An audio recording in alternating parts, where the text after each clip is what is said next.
Assalamualaikum warahmatullahi wabarakatuh. Perkenalkan, saya Sadan Fitroni dari PJJ Informatika Universitas Cyber Asia. Di sini akan menjelaskan terkait makalah kecerdasan komputasional dengan judul Perkembangan Artificial Neural Network dalam Era Kecerdasan Buatan Generatif, yang diajukan untuk memenuhi tugas ujian akhir semester mata kuliah kecerdasan komputasional.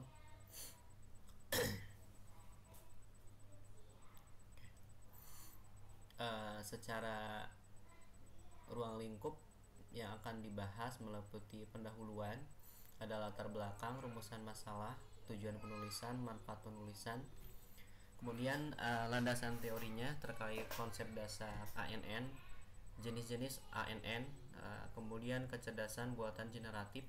Yang ketiga, pembahasan perkembangan Artificial Neural Network dari masa ke masa, kemudian ANN dalam model generatif modern, serta tantangan dan peluang ANN dalam era AI generatif. Dan berikutnya adalah kesimpulan dan saran. Latar belakangnya, dunia komputasi mengalami revolusi besar dengan hadirnya kecerdasan buatan atau artificial intelligence, sebuah bidang yang tidak hanya meniru tetapi juga berupaya memahami cara berpikir manusia. Di antara sekian banyak cabang dalam AI, Artificial Neural Network atau jaringan saraf tiruan menjadi tulang punggung dalam banyak inovasi yang kita rasakan hari ini, mulai dari sistem pengenalan wajah, rekomendasi film, hingga chatbot canggih.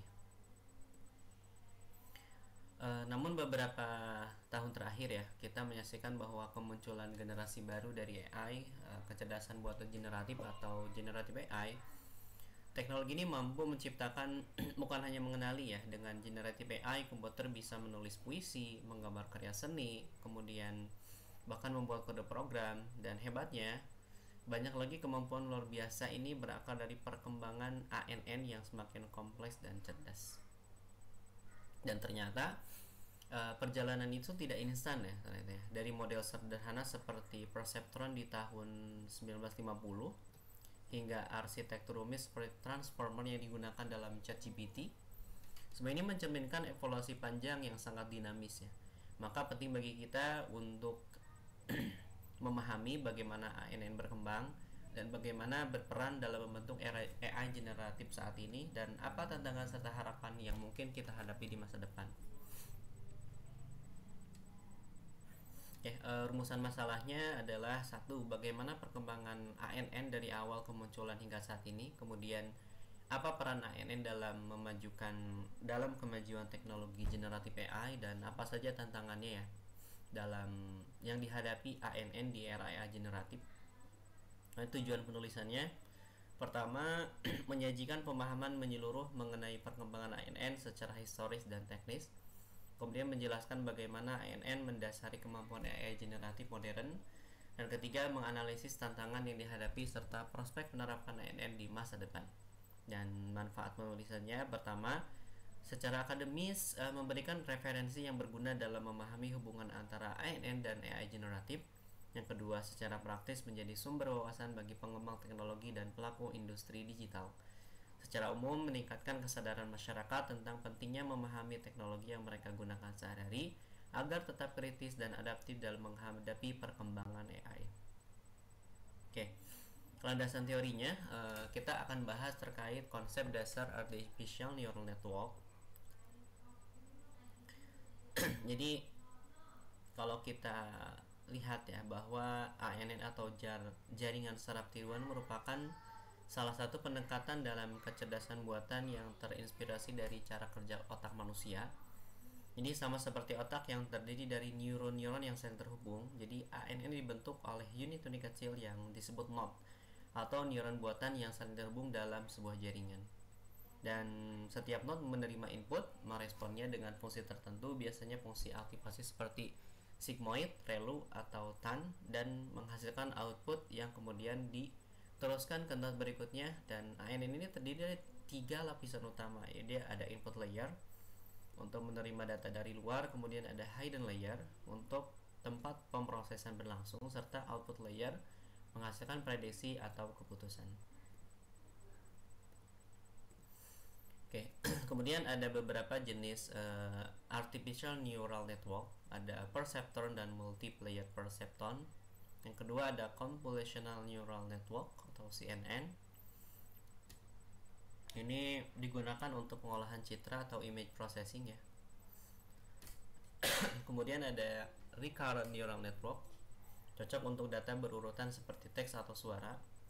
Kemudian ada deep neural network yang merupakan hidden layer atau deep learning, semakin banyak layer semakin kompleks pada pola yang bisa dikenali. Serta transformer arsitektur, dan ini merupakan arsitektur terbaru yang menggeser dominasi CNN dan RNN terutama dalam pemrosesan bahasa alami atau NLP. Dan ternyata transformer menjadi dasar dari model generatif modern seperti ChatGPT. Kemudian selanjutnya adalah kecerdasan buatan generatif atau generative AI. Generative AI merupakan cabang dari kecerdasan buatan yang berfokus pada kemampuan sistem untuk menciptakan konten baru. Konten ini bisa berupa teks, gambar, video, hingga kode program.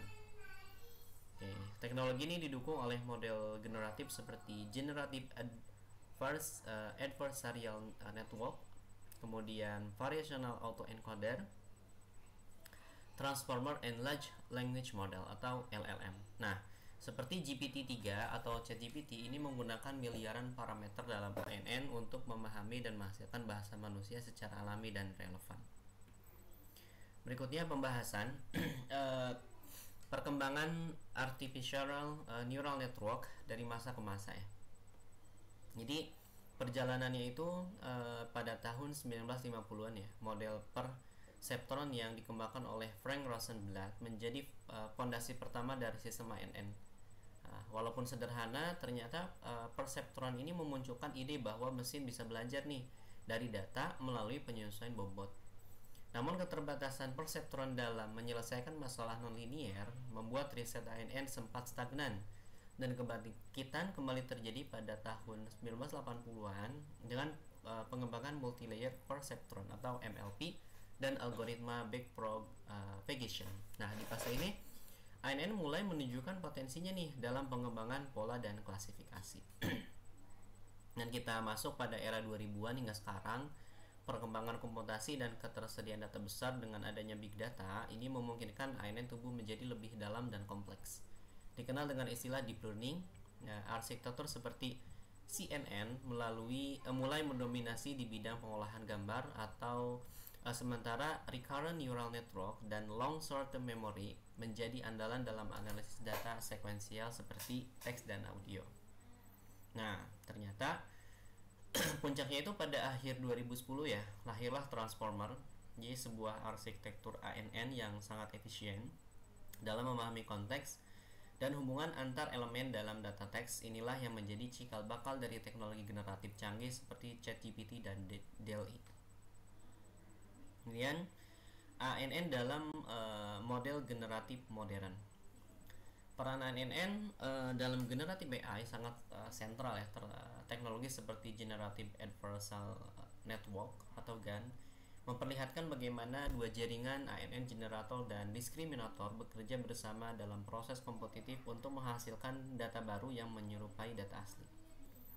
Dan ternyata GAN telah digunakan untuk menciptakan wajah manusia fiktif, melukis karya seni, hingga mengkonstruksi gambar berkualitas rendah. Dan ternyata selain GAN ada juga transformer based model seperti GPT yang menjadi tulang punggung dalam dunia pemrosesan bahasa alami. Nah, contoh implementasi nyata dari ANN adalah AI generatif antara lain nih. Ada ChatGPT yang menggunakan ANN dalam arsitektur transformer untuk menghasilkan percakapan yang mendekati manusia. Kemudian DALL-E dan Midjourney menggabungkan ANN dalam pemahaman visual dan tekstual untuk menghasilkan gambar dari deskripsi teks, dan Defect menggunakan jaringan ANN untuk memanipulasi video secara realistis. Ternyata ANN bukan hanya memungkinkan AI untuk mengenali data, tapi juga mengkreasi sesuatu yang baru berdasarkan pembelajaran dari pola-pola yang pernah ada. Inilah yang menjadikan ANN inti dari generatif AI. Dan ini beberapa tantangan ya, dan peluang ANN dalam era AI generatif. Ada overfitting, kemudian black box problem, kemudian ada kebutuhan data dan sumber daya. Kemudian di balik tantangan itu ternyata ada peluang besar ya. Pertama, efisiensi dalam otomatisasi kreatif, kemudian kolaborasi manusia dengan mesin, kemudian hybrid models dan explainable AI atau XAI. Dan kita akan masuk ke bab 4 terkait kesimpulan dan saran. Kesimpulannya, perjalanan ANN telah membawa perubahan besar dalam dunia kecerdasan buatan, dari model sederhana ya, perseptron hingga arsitektur kompleks seperti transformer. Dan perkembangan ANN menunjukkan kemampuannya untuk beradaptasi dan berevolusi mengikuti kebutuhan zaman. Dan di era kecerdasan buatan generatif saat ini, ANN menjadi tulang punggung dari banyak inovasi revolusioner. Teknologi seperti ChatGPT, DALL-E, dan GAN adalah bukti nyata bahwa jaringan saraf tidak hanya mampu mengenali dan memahami data, tetapi juga menciptakan sesuatu yang baru dan original. Ini membuktikan ini membuka babak baru dalam interaksi antara manusia dan mesin, bukan sekedar otomatisasi tapi juga kolaborasi kreatif. Nah, ternyata di balik kecanggihan itu terdapat beberapa tantangan yang perlu diantisipasi, seperti black box problem, kebutuhan data besar, transparansi algoritma menuntut kita untuk tidak hanya mengembangkan teknologi, tapi juga mengatur dan mengawasi penggunaannya secara etis dan bertanggung jawab. Nah, kedepannya mungkin pengembangan ANN akan terus menjadi poros utama dalam AI, terutama jika mampu dikombinasikan dengan pendekatan baru seperti explainable AI, model hybrid, atau bahkan sistem yang meniru mekanisme berpikir manusia secara lebih biologis lagi.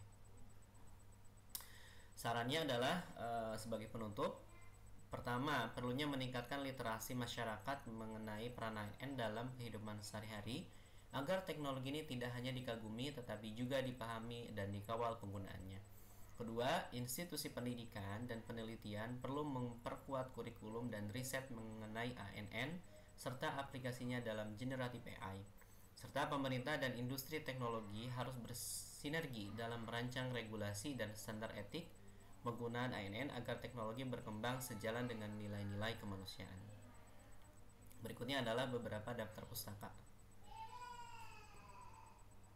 Oke. Sebelum ditutup, kita simak dulu terkait neural networks ya. Video singkat. Imagine a neural network as a kind of black box, which takes one or multiple inputs, like the sensors of a self-driving car, processing them into one or multiple outputs, like the controls for that car. The neural network itself consists of many small units called neurons. These neurons are grouped into several layers. Neurons of one layer interact with the neurons of the next layer through weighted connections, which really are just connections with a real valued number attached to them. A neuron takes the value of a connected neuron and multiplies it with that connection's weight. The sum of all connected neurons and the neuron's bias value is then put into a so-called activation function, which simply mathematically transforms the value before it finally can be passed on to the next neuron. This way the inputs are propagated through the whole network. That's pretty much all the network does.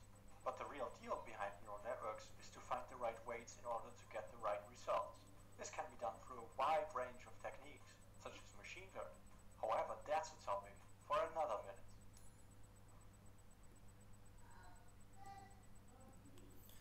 Oke, tadi penjelasan sedikit ya terkait neural network dan saya rasa cukup sekian yang bisa disampaikan. Terima kasih. Wassalamualaikum warahmatullahi wabarakatuh.